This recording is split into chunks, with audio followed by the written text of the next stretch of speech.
The Trump campaign's additional Russian relationships, there's something going on. Yes, there are others around Trump with ties to Russia. Michael Caputo, a leader of Trump's New York Republican primary campaign, lived in Russia and worked as political consultant there in the 1990s, where he at least once butted heads with the U.S. State Department for working against U.S. interests there. When he came back to the U.S. at the end of the decade, he founded a PR firm and, through that firm, helped to lead an effort to improve the then recently newly elected Russian President Vladimir Putin's public image in the U.S. at a time when he was coming under criticism from the U.S. government for attacking free press in Russia. He has expressed regret for that work for Putin. Then there is retired General and former Defense Intelligence Agency head Michael Flynn, a foreign policy advisor to Trump who gave an intense pep rally-style speech at the recent Republican National Convention. In December 2015, he sat near Putin at a Moscow dinner celebrating Russia Today, RT, the international Russian TV network and website funded by the Russian government that is a notorious anti-U.S. propaganda machine advancing Putin's agenda. His appearance raised eyebrows, and he was invited to address us at dinner, and both RT and Flynn at first declined to answer if he was paid for his speech, though Flynn later deflectively and evasively confirmed that he was. Gen. Flynn has also been a repeat guest on RT's programming. He is a true hawk when it comes to ISIS and Islamic extremist terrorism, and has issued blistering criticism of the Obama administration's counter-terrorism strategy for not emphasizing the Islamic nature of the threat. To do so would actually be a very counterproductive move, among other reasons. His strong stance against Islamic terrorism may be a posture that he feels he shares with Putin, and Gen. Flynn is on record advocating closer U.S. ties with Russia, in particular on the issues of Syria and terrorism. August 8 update. Interestingly, the Green Party's candidate for president for 2016, Dr. Jill Stein, also attended the RT Gala dinner and proudly advertised this fact on her campaign website, addressed an RT-organized panel before the dinner, begging the question if she was paid by RT for this, and sat at Putin's table along with Gen. Flynn. She recently suggested Clinton could be worse than Trump and has also been featured heavily on RT, and while in Moscow she very pointedly and extensively criticized U.S. foreign policy, American exceptionalism, similar to Putin's views on the subject, and U.S. human rights abuses while only offer relatively very muted criticism on the same issues of Russia, if at all.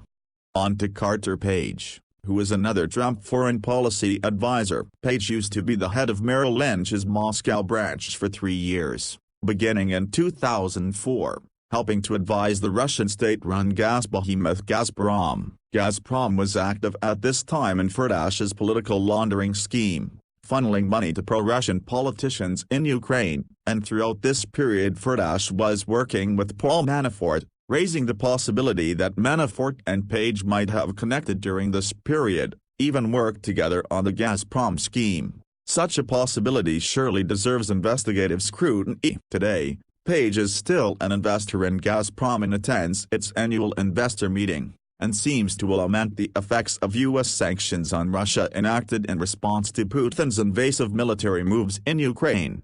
And just this month in Moscow, Page gave a speech heavily criticizing U.S. policy towards Russia that would have been completely in line with the editorial slant of RT, excoriating American hypocrisy, actions directed at regime change, and criticism of Russia for corruption. A corruption level that he opined was not any worse than corruption in the U.S. When asked by a Russian student if he really believed that America was a liberal democracy, Page noted with a smile that I surround the word liberal with quotes, and that I tend to agree with you that it's not always as liberal as it may seem, concluding with an I'm with you. Shortages of big U.S. investors for Trump. Opening for Russian investment? There's something going on. Then there is the issue of Trump's relationships with the banking industry. Many major U.S. banks won't lend to Trump anymore, After doing business with him throughout the 1980s and 1990s, today Wall Street banks have pulled back in part due to frustration with his business practices but also because he moved away from real estate projects that required financing, according to bank officials, to quote the Wall Street Journal. These banks include Citigroup, J.P. Morgan Chase, and Morgan Stanley. Additionally, one Goldman Sachs executive noted that its people know better than to pitch any deals with the Trump name on them.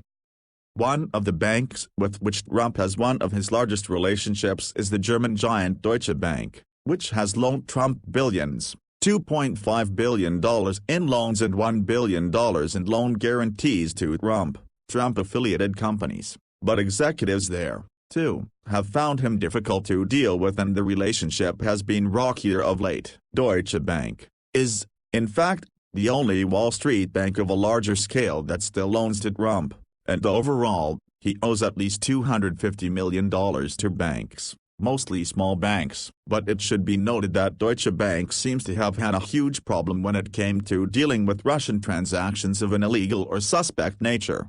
Between 2012 and 2014, some $10 billion was found to have passed through Deutsche Bank from Russia, fitting a suspected money laundering pattern due to systemic failures of internal safeguards, and it was revealed that bank officials ignored or dismissed warning signs for a whole year. Included among the people whose money is being scrutinized are several close associates of Vladimir Putin, who, as the Panama Papers recently made abundantly clear, among other investigations, is hardly new to money laundering. The bank is currently under U.S. investigation. And, without access in recent years to major U.S. banks, the move by Trump to seek shadier investment from shadier sources, as with the Soho deal, is not surprising, given Trump's long history of flirting with and courting business with and in Russia and with Russians. Individually, these aspects might raise an eyebrow but not more. But all of this taken together, is it possible there's something going on, as Trump is fond of saying? It seems reasonable to believe that, yes, there's something going on. But wait, this is even without going into the hacking,